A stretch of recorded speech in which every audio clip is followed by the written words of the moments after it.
Howdy, howdy. Sue Devil here, and this is episode 5 of my ladder battle series where we take what we've learned in my essential unit series and apply it to competitive online battles. And in my last episode, you saw, if you've seen it,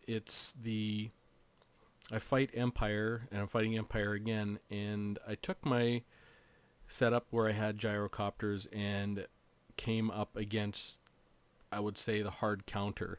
He had lots of artillery, which outranges my artillery. He had lots of, not pistoliers, but the outriders that have armor-piercing missiles that are good against gyrocopters, and 3 flying lords and a summoned manticore. There was really nothing I could do, and I've known it's risky against Empire because they can have that death ball, and it's really forced me to reconsider my army setup versus Empire. I do like the static play style. I like to try and force them to come to me, but against Empire it's too risky. Like I said, they can outrange you with their artillery, and they have the answers for your gyrocopters, so there's not really a good solution on that side. So I immediately went back to the drawing board, looked at my army, and thought about a different way of setting up my army specifically for Empire.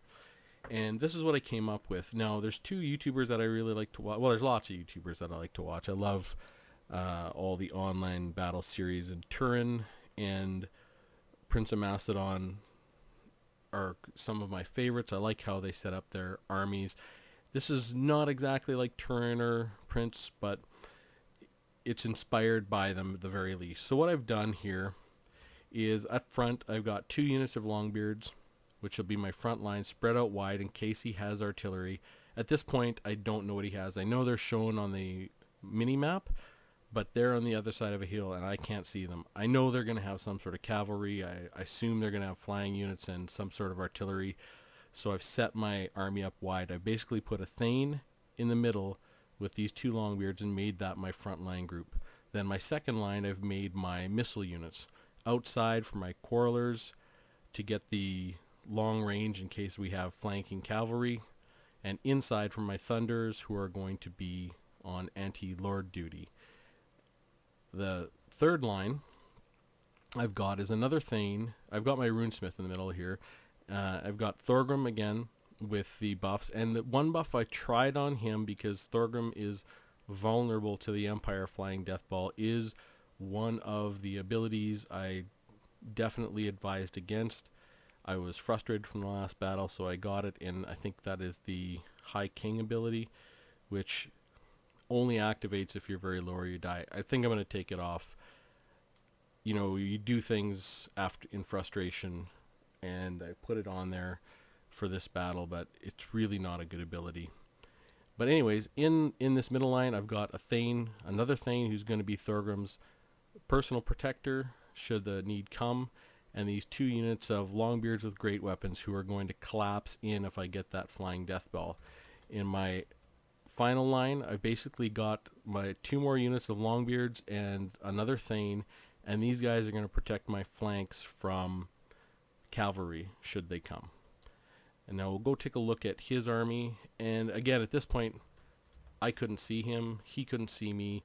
I know he's behind that hill, he knows I'm behind this hill, so we're both running up for it.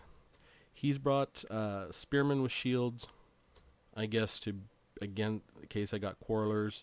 These aren't really strong units, and he's got a number of crossbowmen. Not a great unit against the dwarves. So many dwarves are shielded in a heavy army. Their pistoliers or outriders are the right units. These crossbowmen are going to be pretty ineffective. Here's the unit you want, or so the handgunners, not the pistoliers. They have armor piercing, and they're extremely effective against the dwarfs. A couple units of halberdiers, and he's ranked them up. I'm going to do in essential units about ranking up and what the value is. I've kind of worked on the calculation for that, but going past rank 1 on any one unit is going to start to be a big waste of money pretty fast. especially the higher rank the unit is. Like if you're using it on, say, a unit of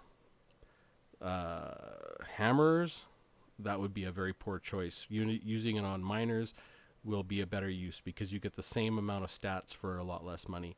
He's got a group of Empire Knights, and he's ranked them up a lot, and they're going to come around the side of this hill, and a unit of mortars, which I don't know how effective these guys are, but they're definitely cool. They have really high arc, and they can do a lot of damage. And he's got Karl France, so not the Empire Captain with the potions, and he's on a normal mount, which is, you know, you don't see much, and a Celestial Wizard. And in the back, 2 units of great swords. These I'm always expecting. Every Empire army should rightfully have them. Great swords are fantastic, super strong against dwarves. They're a top tier armor piercing unit in the game. They might be the best because they're also anti-infantry, which means they get an extra +10 melee attack when they're fighting other infantry. So without further ado, we'll just press play on the battle, and I might fast forward it a bit. I basically picked my whole army, and I'm just running up the hill. I know he's coming. I want to get to the top, and this is more of a rush build. I want to get the fight started. I still can't see him. I can't see his cavalry. At some point, I work out that, yeah, I'm going to be flanked, so I'm going to try and defend this side. So he sees me, and he's going to start putting in his mortar fire. I think I've seen this crossbowman at this point. We're ranked up again. I think a poor choice, but I'll cover the actual details of that. And I'm pushing up my whole army. I want to start the engagement as soon as possible and get my units up there. This Thane, he's got 2 potions. I'm running him up. Go ahead. You know, he's got 120 armor. So these crossbowmen are going to do nothing to him. So I want to get him into these handgunners, but he intercepts with the halberdiers, so I change my orders and I go after the halberdiers, and I start firing with my own quarrelers. And you see how fast the crossbowmen's morale goes down. That's one of the disadvantages. They have the same stats in every way except for morale. I'm starting to engage his whole line. These Longbeards are easily going to be able to handle both these groups of spearmen. I brought the Longbeards with great weapons in. Should have flanked. I don't really play this style. I've brought back my other Longbeards to try and intercept his Empire Knights and pull away my quarrelers. Now, I was going to bring another group of Longbeards back. Maybe I did. I can't quite remember. But I'm fully engaged now, and starting to hit my buffs and just looking for places to send all of my units. So I think I've got the 44% damage negation buff, just to mitigate some of that damage up front, so that your units tend to snowball. So I really want to get things going, and I accidentally brought my runesmith up there, and I went whoops and brought him back. And I've got Thorgrim up there to engage. Again, I'm not so worried about him this time because I have that other ability on him. But we're fighting over the top of this hill, which is really bad for your Thunderers because they do need line of sight. He's casting some spells. I still haven't used my Thanes. Micromanaging units I'm not terribly good at. That's why I do like the defensive style. At some point I'm going to work out I need to get those guys going. My quarrelers are doing some really good work. I'm quite happy with them. He's casting, I don't know what that spell was, but he probably should have cast it over here if it was an explosion. He's forgotten about his Empire Knights, and my 2 units of Longbeards are just going to work on him. I'm going to try and start cresting the hill with my Thunders, because at some point I work out that I actually need line of sight to shoot something else. And my Quarrelers are just going to work here. Like, Quarrelers are, I think, good in this situation. I mean, they're getting murdered by these mortars. This is where the mortars are really strong. He's just going to rout these guys pretty easily. I'm not sure if I work out that I need to send a Thane down there to attack these mortars, but I've got the front line engaged, and there's nothing that worries me in this front line except for the great swords. Now I'm going to use the Rune of Wrath and Ruin on the great swords at some point. Again, I'm using my buffs on as many units as I possibly can just to mitigate damage. I really want to keep those buffs active and going so that, again, it can keep mitigating damage nonstop. I believe he's brought in Karl Franz, and I've just murdered him. Like, the Longbeards with great weapons are really strong. I've got 2 Thanes on him, and it was just a really poor choice. Karl Franz is going to die, and this side is going just fine. I've got my Quarrelers continuing to shoot out here. I'm happy with what's going on in the center.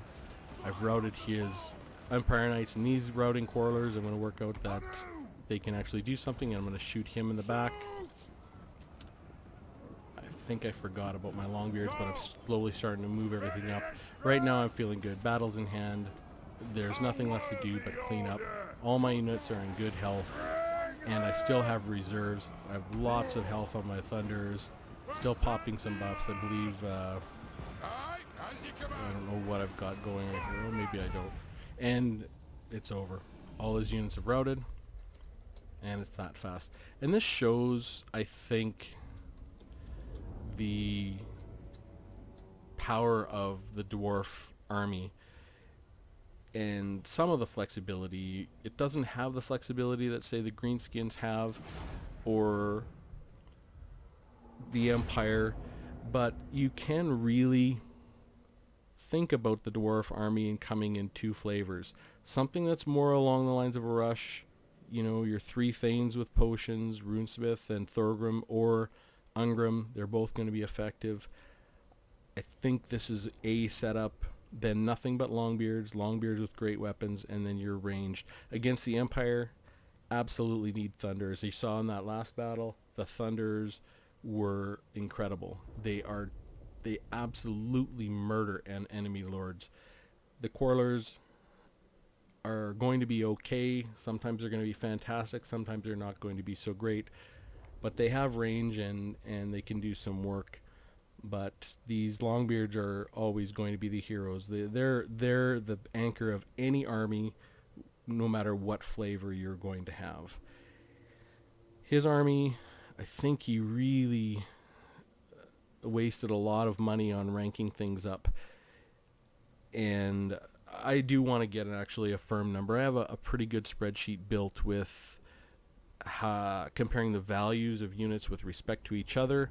And I want to actually present some analysis on what the value of ranking up a unit is. Now, I won't rank up a unit unless I don't have enough money for anything else at all. No abilities, no nothing. And then I'll rank up from the weakest unit, meaning the cheapest, to rank up 1 chevron, because you're getting 2 stat points, 1 melee attack, 1 melee defense, 1 leadership, and a little bit of vigor with every stat point. So that amount of stats may not be equivalent on a minor as compared to some slayers, but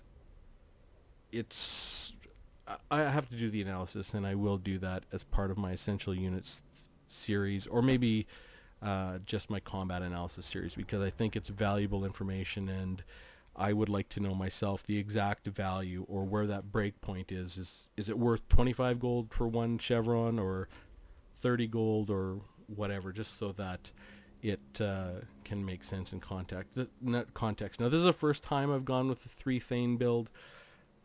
I know Thanes are really powerful, and Lords with Potions are really powerful.